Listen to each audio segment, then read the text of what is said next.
నమస్కారం ఘంటారావానికి స్వాగతం. ముందుగా ప్రధాన అంశాలు. అలనాటి నటి నిర్మాత కృష్ణవేణి కన్నుమూత. హైదరాబాద్ ఫిల్మ్ నగర్లోని నివాసంలో ఉదయం తుది శ్వాస.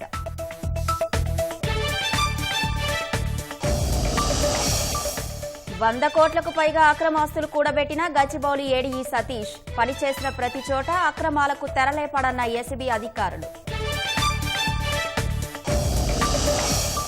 పెద్దగట్టు లింగమంతుల స్వామి జాతరకు సర్వం సిద్ధం. ఘనంగా జరిగిన తొలి ఘట్టం దిష్టి పూజ కార్యక్రమం.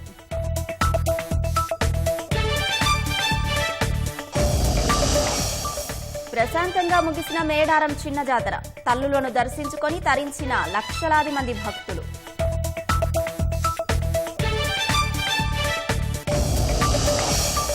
త్రివేణి సంగమంలో 50 కోట్ల మందికి పైగా పుణ్యస్నానాలు. ఈ నెల 26 వరకు కొనసాగనున్న మహాకుంభమేళ.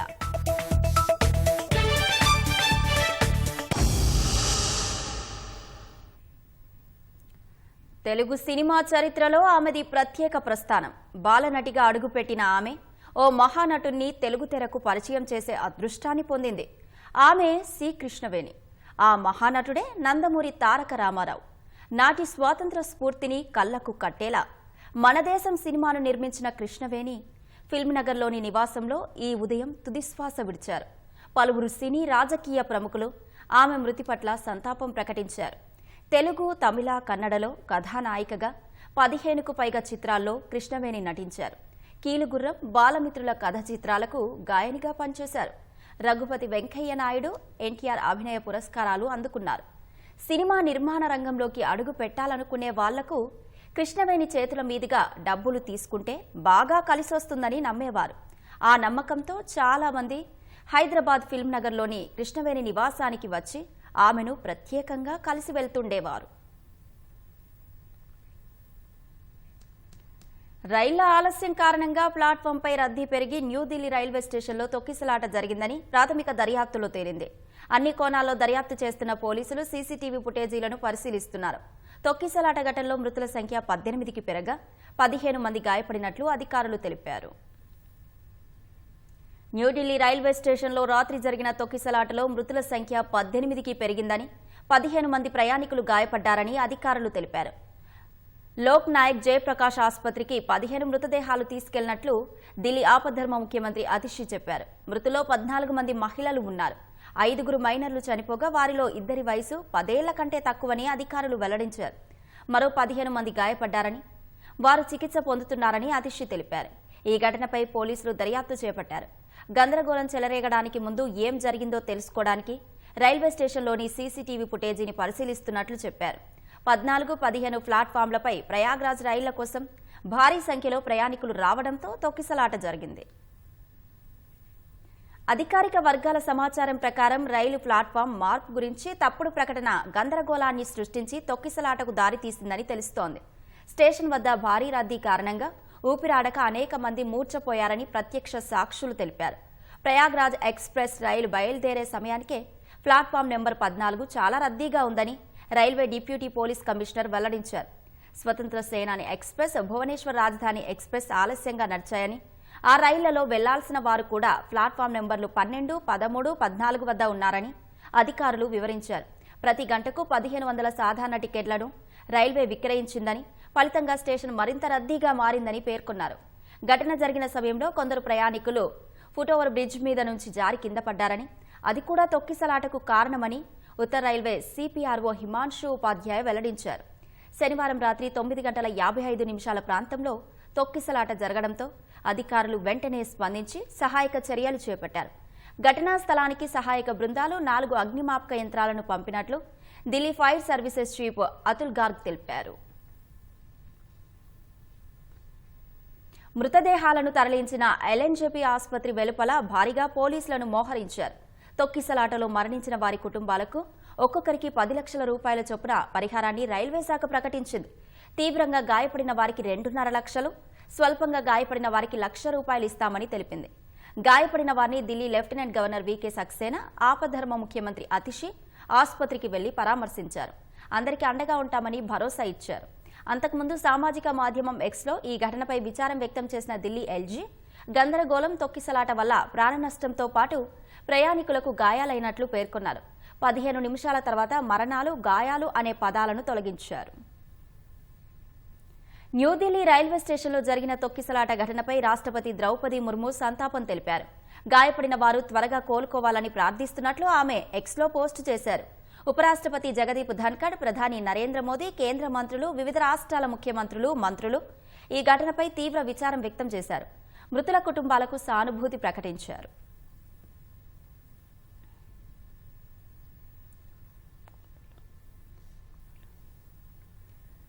హనుమకొండలో కేంద్ర మంత్రి కిషన్ రెడ్డి మీడియాతో మాట్లాడుతున్నారు. ప్రత్యక్ష ప్రసారం ద్వారా చూద్దాం.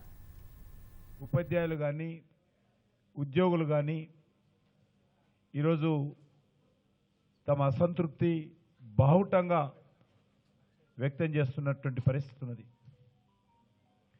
టీఆర్ఎస్ పార్టీ గద్దె దించడం కోసం 10 సంవత్సరాలు పట్టింది ప్రజలకు.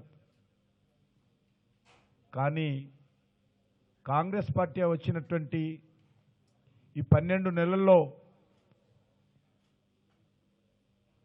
అంతకంటే ఎక్కువ వ్యతిరేకత ఈరోజు రేవంత్ రెడ్డి ప్రభుత్వం మీద, కాంగ్రెస్ పార్టీ ప్రభుత్వం మీద ప్రజలు వ్యక్తం చేస్తూ ఉన్నారు.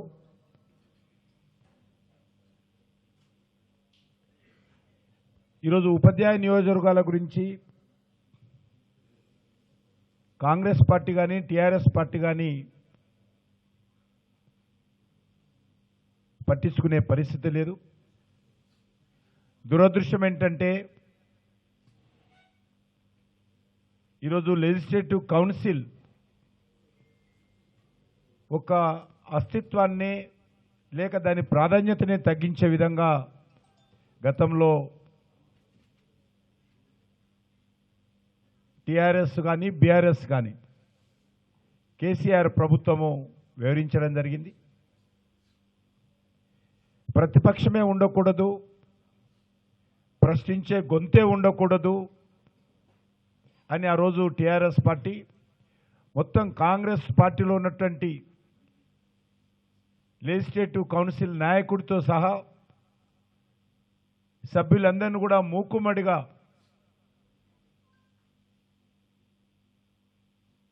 ఆ రోజు టీఆర్ఎస్లో చేర్చుకోవడం జరిగింది.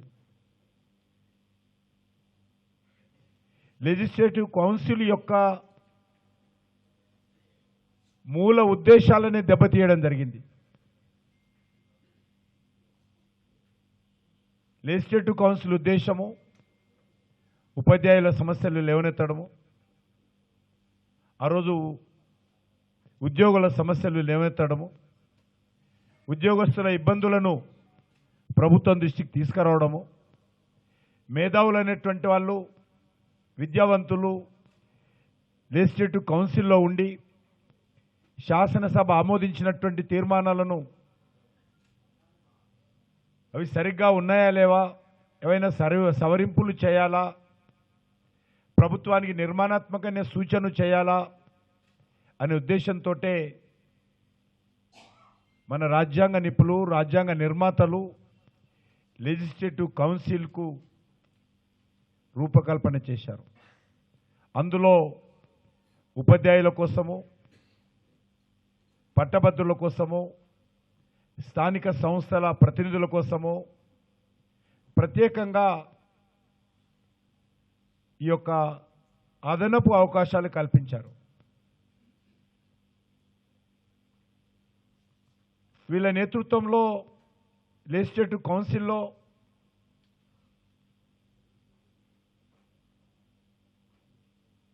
ఏదైనా శాసనసభ చట్టం చేసి పంపిస్తే దానిపైన మరింత లోతుగా చర్చించి దానిపైన విద్యావంతులుగా తమ సూచనలు చేసేటువంటి అవకాశం ఉండేది. కానీ తెలంగాణ రాష్ట్రం ఏర్పడిన తర్వాత 2014 తర్వాత లెజిస్లేటివ్ కౌన్సిల్ ఉన్నదా లేదనే విషయము ఈ రాష్ట్రంలో చాలా మందికి తెలియదు. దాన్ని పూర్తిగా టీఆర్ఎస్ పార్టీ తన ప్రభుత్వానికి అనుకూలంగా బాకా మాట్లాడే విధంగా,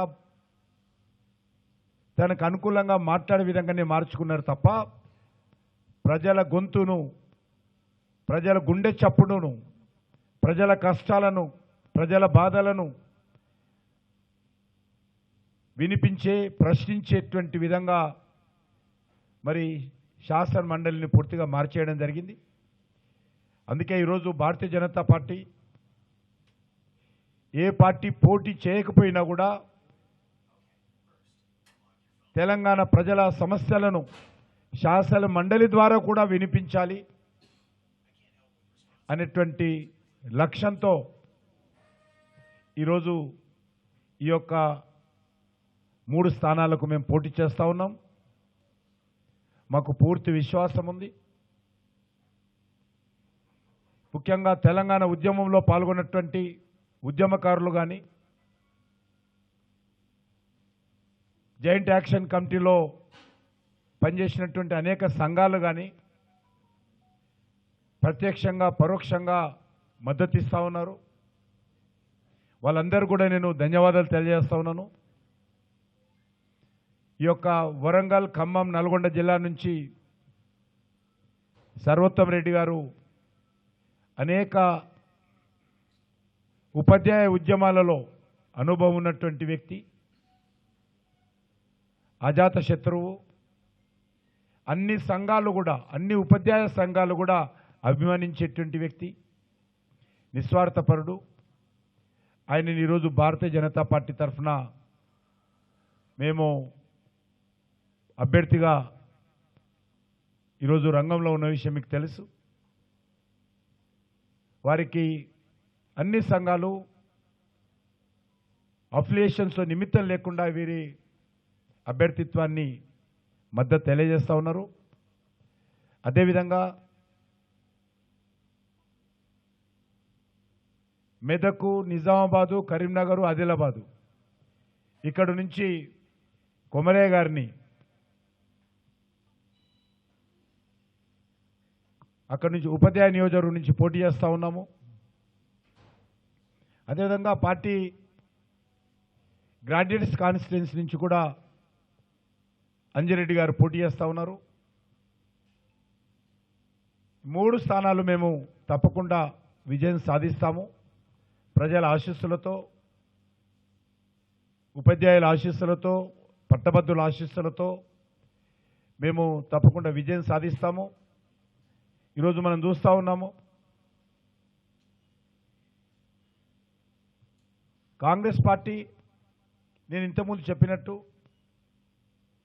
100 రోజుల్లో 6 గ్యారెంటీలు అమలు చేస్తామని చెప్పారు. కానీ ఈరోజు సంవత్సరం పూర్తయినా ఇచ్చినటువంటి గ్యారెంటీల అమలులో పూర్తిగా వైఫల్యం చెందింది. అది రైతాంగ సమస్యలు కావచ్చు,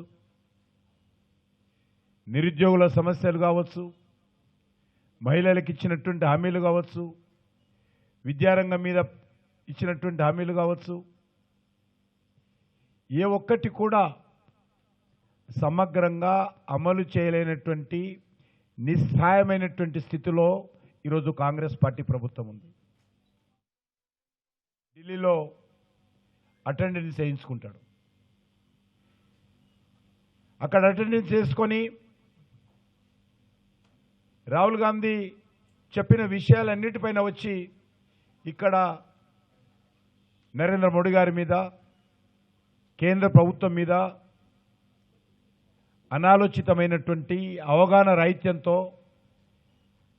ప్రతిరోజు విమర్శలు చేసేటువంటి ప్రయత్నం చేస్తూ ఉన్నాడు. తెలంగాణ ప్రజలు చాలా చైతన్యమైనటువంటి వాళ్ళు. రేవంత్ రెడ్డి లాంటి అనేక మందిని తెలంగాణ ప్రజలు చూశారు, మంత్రులను చూశారు, ముఖ్యమంత్రులను చూశారు, వాళ్ళ మాటలు విన్నారు, వాళ్ళు పేల్చినటువంటి తుపాకీ తూటాలను ఎదుర్కొన్నారు, వాళ్ళు పెట్టినటువంటి పోలీస్ నిర్బంధాలను ఎదుర్కొన్నారు, తెలంగాణ సాధించుకున్నారు. కాబట్టి తెలంగాణ ప్రజలు రేవంత్ రెడ్డి మాటలు విని ఈరోజు ఇచ్చినటువంటి హామీలు మర్చిపోతారనుకుంటే పొరపాటు. ఖచ్చితంగా రానున్న రోజుల్లో కాంగ్రెస్ పార్టీకి గడ్డుకాలము. కాంగ్రెస్ పార్టీ ఎమ్మెల్యేలు తిరగలేని పరిస్థితి వస్తుంది. అది ఇండ్ల విషయంలో కావచ్చు, అది రోడ్ల విషయంలో కావచ్చు, నిరుద్యోగ భృతి విషయంలో కావచ్చు, ప్రకటించినటువంటి జాబ్ క్యాలెండర్ అమలులో వైఫల్యం కావచ్చు, కౌలు రైతులకు రైతు కూలీలకు ఇస్తున్నటువంటి ఆర్థిక సహాయం కావచ్చు, లేకపోతే 10 వ్యవసాయ ఉత్పత్తులపైన ఇస్తానన్నటువంటి బోనస్ కావచ్చు, దళిత కుటుంబానికి 12 లక్షల రూపాయలు కావచ్చు, ప్రతి మండలానికి అంతర్జాతీయ స్థాయి స్కూల్ కావచ్చు, అన్ని విషయాల పట్ల రానున్న రోజుల్లో అడుగడుగున కాంగ్రెస్ పార్టీని ప్రశ్నించేటువంటి పరిస్థితి ఎంతో దూరం లేదు. ప్రజలు ఇప్పటికే ఈ ప్రభుత్వం పట్ల నిరాశ నిస్పృహ వ్యక్తం చేస్తూ ఉన్నారు, వ్యతిరేకత కనిపిస్తూ ఉన్నది. కాబట్టి నువ్వు మోడీ గారి మీద మాట్లాడినా, కేంద్రం మీద మాట్లాడినా, మరొకరి మీద మాట్లాడినంత మాత్రాన మీ వైఫల్యాల నుంచి తప్పించుకోలేరనే విషయాన్ని నేను రేవంత్ రెడ్డి గారికి మనవి చేస్తా ఉన్నాను. మీరు ఇచ్చినటువంటి హామీల నుంచి ప్రజల దృష్టిని మళ్లించేటువంటి ప్రయత్నం చేసినంత మాత్రాన ప్రజలు హామీలు మర్చిపోరు. మేమందరం కూడా తప్పకుండా కాంగ్రెస్ పార్టీ ఇచ్చినటువంటి హామీలపైన రానున్న రోజుల్లో అడుగడుగున నిలదీసేటువంటి ప్రయత్నం చేస్తాము, అడుగడుగున ప్రశ్నించేటువంటి ప్రయత్నం చేస్తాము. ఎందుకంటే ఎవరైనా, ఏ ప్రభుత్వమైనా అధికారంలోకి వస్తే మరి వాళ్ళకు కొంత సమయం ఇవ్వాల్సి ఉంటుంది. సంవత్సరం పూర్తయింది. మీకు తెలుసు, జాబ్ క్యాలెండర్ అయినా అధికారంలోకి వచ్చినటువంటి 100 రోజుల నుంచి 2024 డిసెంబర్ లోపల 2 లక్షల ఉద్యోగాలు భర్తీ చేస్తానని అన్ని పత్రికల్లో ఏ ఉద్యోగాలు ఏ డేట్ లోపల భర్తీ చేస్తామో సవివరమైనటువంటి జాబ్ క్యాలెండరు ఎన్నికలకు ముందు ప్రకటించాడు. కానీ కాంగ్రెస్ పార్టీ అధికారంలోకి వచ్చిన తర్వాత ఒక్క నోటిఫికేషన్ ఇచ్చి ఆ నోటిఫికేషన్ను పూర్తి చేసి భర్తీ చేసినటువంటి ఒక్క ఉద్యోగం కూడా దాఖలా లేవు. గతంలో నోటిఫికేషన్ ఇచ్చినటువంటి వాళ్ళని మాత్రమే భర్తీ చేశారు తప్ప కాంగ్రెస్ పార్టీ స్వయంగా నోటిఫికేషన్ ఇచ్చి భర్తీ చేసినటువంటి ఉద్యోగాలు లేవు. కాబట్టి ఈరోజు నిరుద్యోగ యువత కావచ్చు, ఫీజు రియంబర్స్మెంట్ రాక విద్యార్థులు, విద్యా సంస్థలు, ఆ విద్యా సంస్థల్లో పనిచేస్తున్నటువంటి ఉపాధ్యాయులు అనేక రకాల ఇబ్బందులకు గురవుతున్నారు. ప్రయాగ్రాజ్ మహాకుంభమేళాకు భక్తులు భారీ సంఖ్యలో తరలివస్తూనే ఉన్నారు. ఫిబ్రవరి 26తో మహాకుంభమేళా పరిసమాప్తమవుతుంది.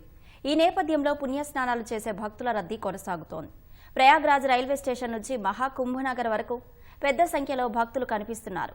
గంగా, యమున, సరస్వతి నదుల త్రివేణి సంగమంలో పుణ్యస్నానాలు ఆచరిస్తున్నారు. మహాకుంభమేళాలో ఘాట్లన్నీ జనంతో నిండిపోతున్నాయి. జనవరి 13 నుంచి కొనసాగుతున్న మహాకుంభమేళాలో 50 కోట్ల మందికి పైగా పుణ్యస్నానాలు చేశారని అధికారులు ప్రకటించారు. రద్దీ దృష్ట్యా అదనపు భద్రతా ఏర్పాట్లు చేసినట్లు వివరించారు.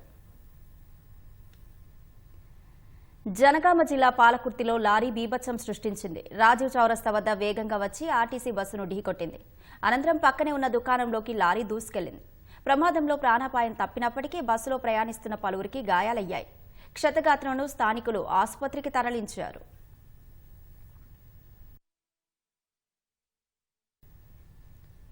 హైదరాబాద్ పాతబస్తీలోని ఐఎస్ సదన్లో విషాదకర ఘటన చోటు చేసుకుంది. భవన నిర్మాణం పిల్లర్ల కోసం తవ్విన గుంతలో పడి ఓ బాలుడు మృతి చెందాడు. ఇంటి వద్ద ఆడుకుంటూ సమీపంలో భవన నిర్మాణంలో ఉన్న ప్రదేశానికి వెళ్లిన బాలుడు ప్రమాదవశాత్తు పిల్లర్ల కోసం తవ్విన గుంతలో పడిపోయాడు. గుంతలో నీరు ఉండి ఉండటంతో బాలుడు అందులో మునిగి చనిపోయాడు. గమనించిన స్థానికులు బాలుడిని బయటకు తీసి సమీప ఆసుపత్రికి తరలించగా అప్పటికే మృతి చెందాడని వైద్యులు నిర్ధారించారు. రంగారెడ్డి జిల్లా మాడుగుల మండలానికి చెందిన శ్రీను నాయక్, అనుష భార్యాభర్తలకు 2 పిల్లలున్నారు. నిజామాబాద్ జిల్లా ఆర్మూరు మండలం అంకాపూర్లో పిచ్చి కుక్క బీభత్సం సృష్టించింది. పలువురికి మాంసం బయటకు వచ్చేలా తీవ్రంగా గాయపరిచింది. మల్లుబాయి అనే మహిళ ఇంటి ముందు పనిచేసుకుంటుండగా కాలుపై దాడి చేసింది. సుశీల అనే మరో మహిళ మెడికల్ షాప్కు వెళ్లి వస్తుండగా చేతిపై బలంగా గాయం చేసింది. మరో 5గురిని సైతం కరవడంతో గ్రామస్తులు కుక్కను కొట్టి చంపారు. క్షతగాత్రులను ప్రభుత్వ ఆసుపత్రికి తరలించి చికిత్స అందించారు. మరికొందరిని నిజామాబాద్ ఆసుపత్రికి తరలించారు. అధికారులు వీధి కుక్కలను అరికట్టేలా చర్యలు తీసుకోవాలని స్థానికులు విజ్ఞప్తి చేస్తున్నారు. సంగారెడ్డి జిల్లా జహీరాబాద్లో దోపిడీ దొంగలు ఏటీఎం చోరీకి పాల్పడ్డారు. పట్టణంలోని భవానీ మందిర్ ఎదుట ఉన్న ఎస్బీఐ ఏటీఎం కేంద్రంలోకి అర్ధరాత్రి దొంగలు ప్రవేశించి ఏటీఎం యంత్రాన్ని ధ్వంసం చేశారు. కట్టర్లు, ఇనుప రాడ్లతో ఏటీఎం యంత్రాన్ని పగలగొట్టి అందులోని 2.5 లక్షల నగదును ఎత్తుకెళ్లారు. ఏటీఎం ధ్వంసమై కనిపించడంతో స్థానికులు పోలీసులకు సమాచారం అందించారు. వెంటనే సంఘటనా స్థలాన్ని పరిశీలించిన పోలీసులు సీసీ కెమెరాలో నమోదైన దృశ్యాల ఆధారంగా దొంగలను పట్టుకునేందుకు యత్నిస్తున్నారు.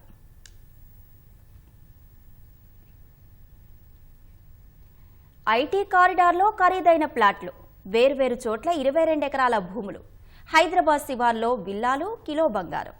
ఇది విద్యుత్ శాఖ సహాయ డివిజనల్ ఇంజనీర్గా పనిచేస్తున్న ఓ అధికారి అక్రమార్జన.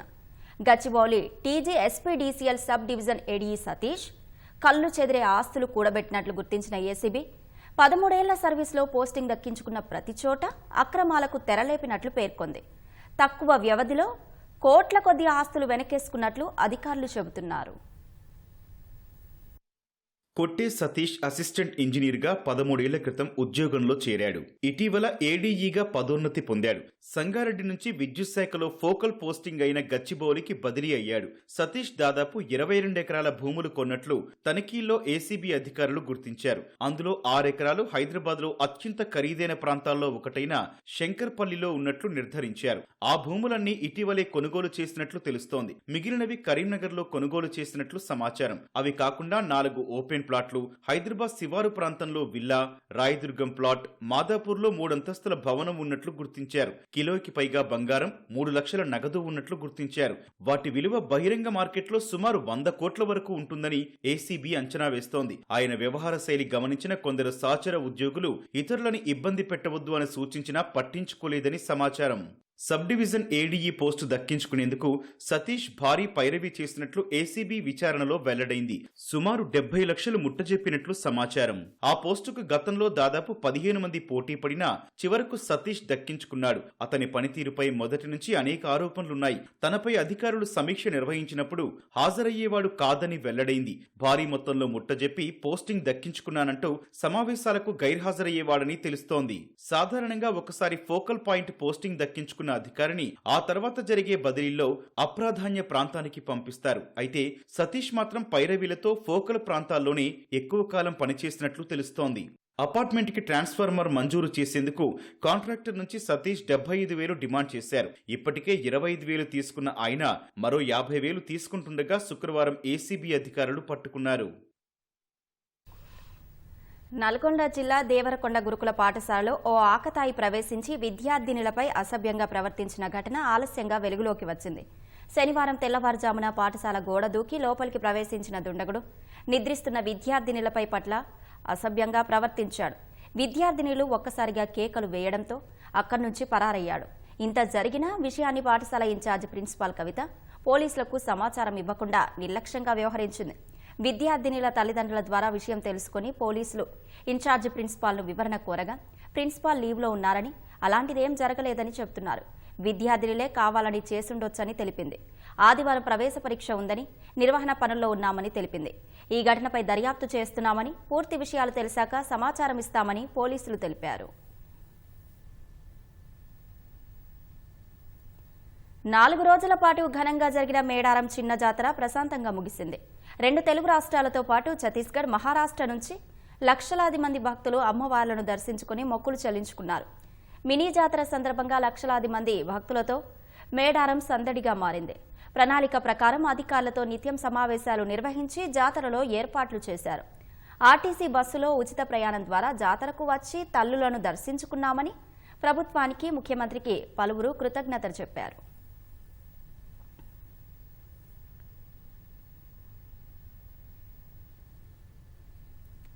స్వయంభూ పంచనారసింహ క్షేత్రమైన యాదగిరిగుట్టలో సోమవారం ప్రధాన ఆలయంలో తిరుమంజనం పర్వాన్ని నిర్వహిస్తారు.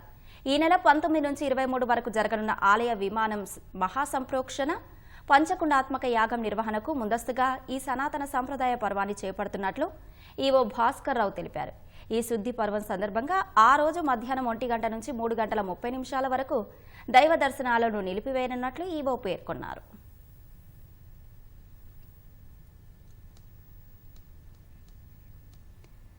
ఆరోగ్య భారత్ లక్ష్యంగా క్రీడా కళాభారతి ఫౌండేషన్ అధ్యక్షురాలు సోనీ చౌరాసియా కాశీ నుంచి తిరిగి కాశీ వరకు రోలర్ స్కేటింగ్ యాత్ర చేపట్టారు.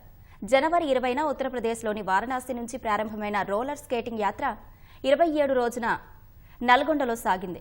దేశంలోని 20 రాష్ట్రాలు, 500 నగరాలు, 1000 గ్రామాల మీదుగా 10,000 గ్రామాల మీదుగా మే 12న కాశీ చేరుకొని ముగించనున్నారు.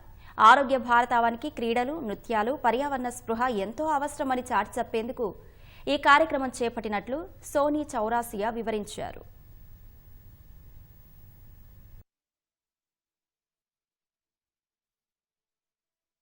और जो हमारी यह रोलर स्केटिंग यात्रा 10,550 किलोमीटर की है, आरोग्य भारत यात्रा, यह 20 राज्यों को क्रॉस करते हुए 113 दिन में काशी में ही पूर्ण होगी।